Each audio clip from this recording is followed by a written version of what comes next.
Okay, so this is Matt Rhodes for Matlock Town TV and for Derbyshire Media Company, and I'm joined today by the newest Matlock Town signing, Ryan Qualter. Ryan, how are you today?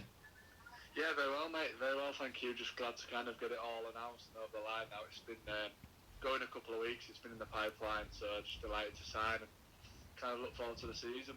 Yeah, no, it's been in the pipeline for a while. So it's been good to finally get to be able to announce it properly. Similarly to what I've asked all the other new players, but I think it's sort of more pertinent with yourself, because I know quite a few clubs were interested in signing you for this upcoming season, and Matlock have beaten off quite a lot of competition from other teams. What attracted you to Matlock Town, and how did Paul Phillips sell the club to you? Yeah, it was a bit of a strange one, really. Obviously, the season finished in kind of times that we didn't see coming, and kind of spoke to Dave, to be honest, more than anyone.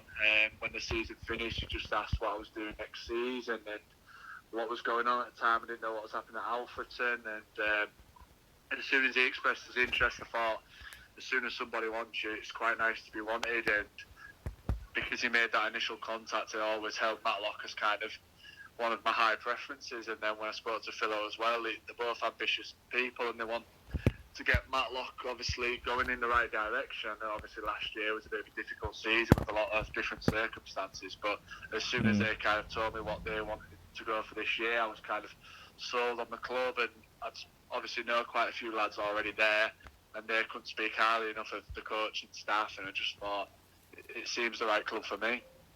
Yeah, and was it, obviously, as you mentioned before, difficult season last season for a lot of reasons. Was it difficult decision to leave Alfred Town for yourself? Yeah, it was.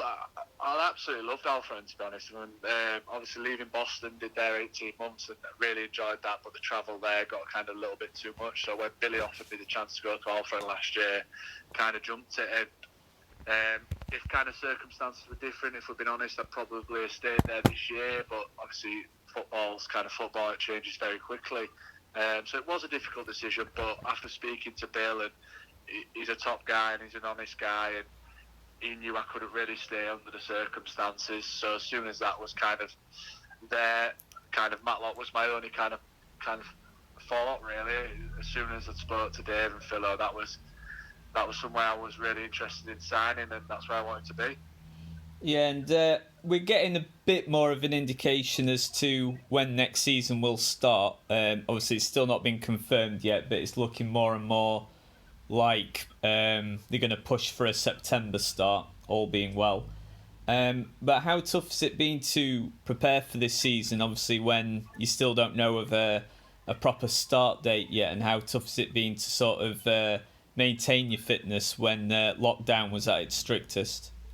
Yeah, I mean, I think for players, they're missing the gyms more than anything, so it's quite difficult to keep kind of your core strength, things like that. I mean, there's nothing stopping you getting out on the roads and doing the runs. So I think, to be fair, even though we haven't been able to play, we haven't been able to go to the gyms, a lot of players will be a lot fitter because they've had so much time on their hands and you can get out and do the runs. But I must admit, Matlock have been very professional about the whole thing. They've been sending out plans from the physios and Dave and Philo, and it kind of just shows where the club wants to go with that professionalism, that they're sending those plans so early, so they know that when September comes, or if it is September, the players are going to be ready, they're going to be fit enough.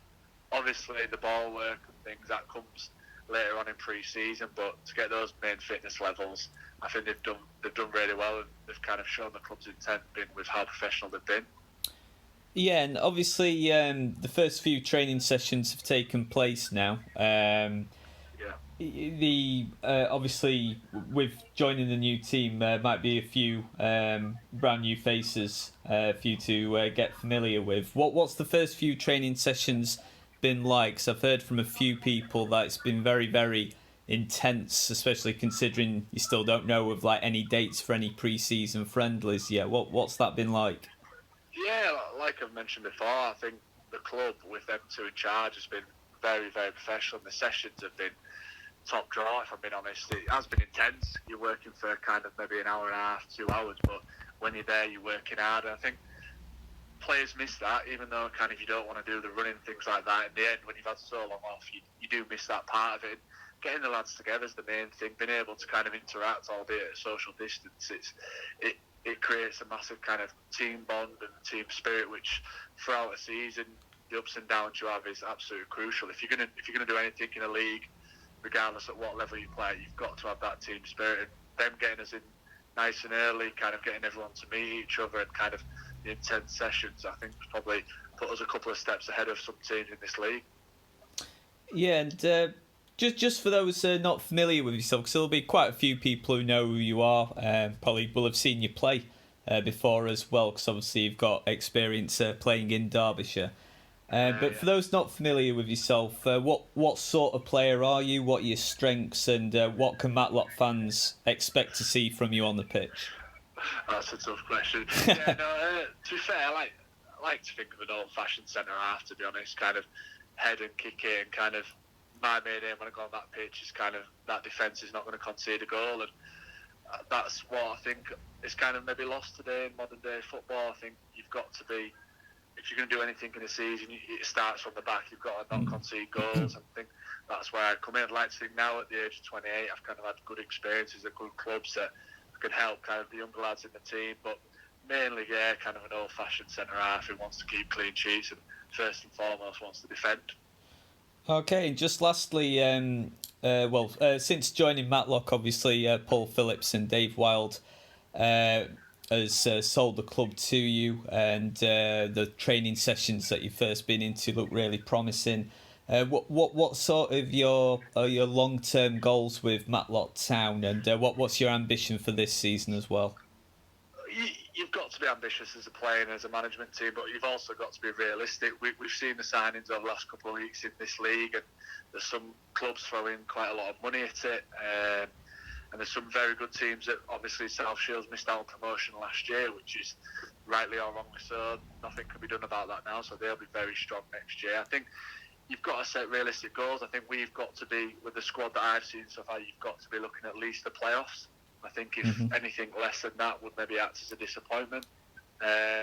You've got to proper kind of keep level-headed across the season. There's going to be ups and downs across it, but our main aim at the end of the day is everyone taking part in that league is to get promoted. We want to be pushing Matlock up where it deserves to be, with the club, the chairman, and the fan base is fantastic. That club deserves to be in the Conference North in my eyes, and everyone in that squad will be doing their very best to get the club to that level.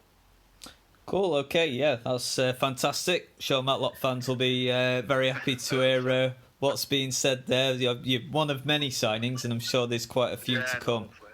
Yeah. So yeah, I think I'm still going to be quite a busy man for next couple of weeks. Yeah, I won't put your foot down for a couple of weeks anyway. Yeah. All right, well, thanks for your time really there, Ryan. Yeah, because I know that was pretty short notice, but thanks for that, and enjoy the rest of your day, mate. Yeah, you too, mate. Take care. Thank you. Cheers, bye. Bye-bye.